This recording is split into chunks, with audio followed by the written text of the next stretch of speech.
GST మీద CM KCR మాటలు రాష్ట్ర ప్రజల్ని తప్పుదోవ పట్టించేలా ఉన్నాయన్నారు బీజేపీ రాష్ట్ర అధ్యక్షుడు లక్ష్మణ్.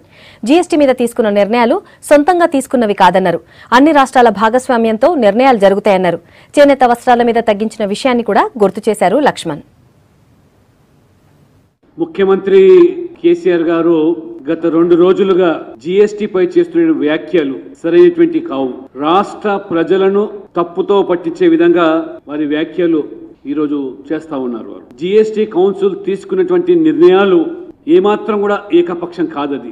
టిఆర్ఎస్ పార్టీ ప్రభుత్వం యొక్క ప్రతినిధులుగా ఆర్థిక మంత్రి ఈటెల రాజేందర్ గారు, స్వయంగా కేటీఆర్ గారు కూడా జీఎస్టీ కౌన్సిల్ తీసుకున్న నిర్ణయాల్లో భాగస్వాములే.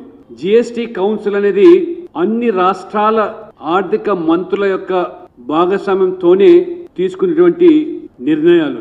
జీఎస్టీ తీసుకున్న నిర్ణయాలు కేంద్ర ప్రభుత్వం మీద ఆపాదించడము ఇది ముఖ్యమంత్రి కేసీఆర్ కి ఇది తగదు.